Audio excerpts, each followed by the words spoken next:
Salve, salam jumpa kembali dengan saya Romo Adnan di dalam channel ini. Semoga Bapak Ibu Saudara-saudari dalam keadaan sehat walafiat.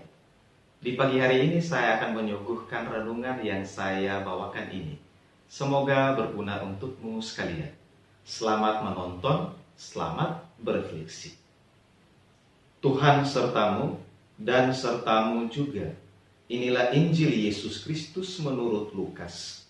Dimuliakanlah Tuhan.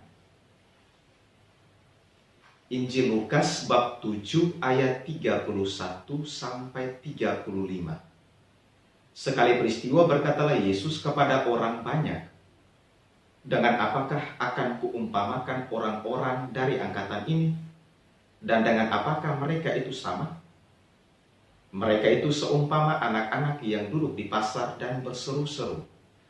Kami meniup seruling bagimu, tetapi kalian tidak menari. Kami menyanyikan kidung duka, tetapi kalian tidak menangis. Sebab ketika Yohanes Pembaptis datang, dan ia tidak makan roti dan tidak minum anggur, kalian berkata, ia kerasukan setan.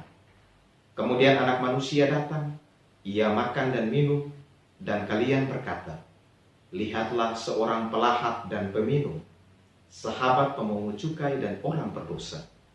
Tetapi hikmat dibenarkan oleh semua orang yang menerimanya." Demikianlah Injil Tuhan, terpujilah Kristus. Bapak Ibu Saudara-saudari yang terkasih di dalam Kristus, Allah ingin manusia selamat.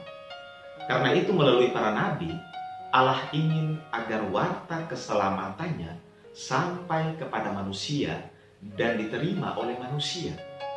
Tetapi sayangnya, orang-orang Farisi dan ahli-ahli Taurat malah menolak maksud Allah itu, dan mereka menolak untuk dibaptis oleh Yohanes Pembaptis.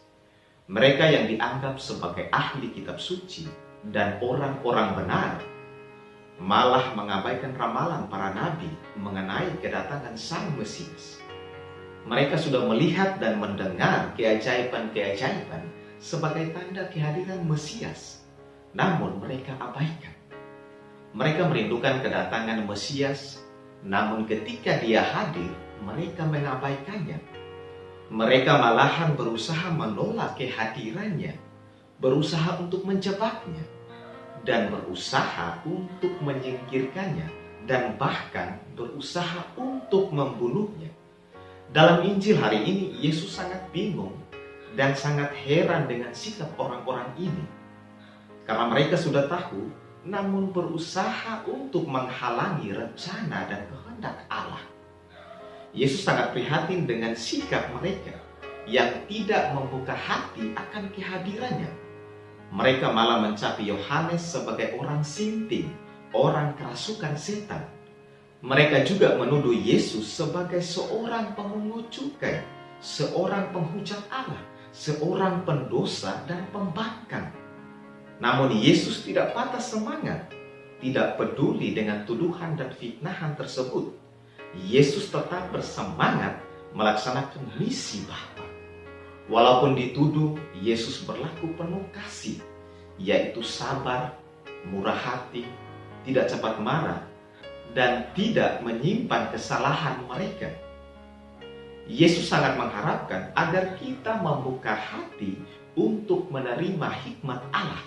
Karena hikmat Allah lah yang dapat membantu kita untuk mengenali, merasakan, dan mengetahui kehadiran Kristus yang ingin menyelamatkan kita. Bapak Ibu Saudara-saudari yang terkasih di dalam Kristus, orang beriman perlu menempatkan kasih sebagai hukum tertinggi dalam menghadapi berbagai situasi tantangan dan persoalan hidup sehari-hari. Terkadang kita akan menghadapi situasi-situasi serba salah, sulit, dan rumit seperti yang dihadapi oleh Yesus. Yang jelas, ketika kita melakukan hal-hal baik dan benar, tidak semua orang menyukai kita. Ada yang mungkin menganggap kita aneh dan tidak normal. Ada juga yang mungkin menjelek-jelekan atau membusukkan nama kita. Namun Yesus mengajak kita untuk tidak perlu terombang-ambing atau galau oleh kata orang atau komentar orang.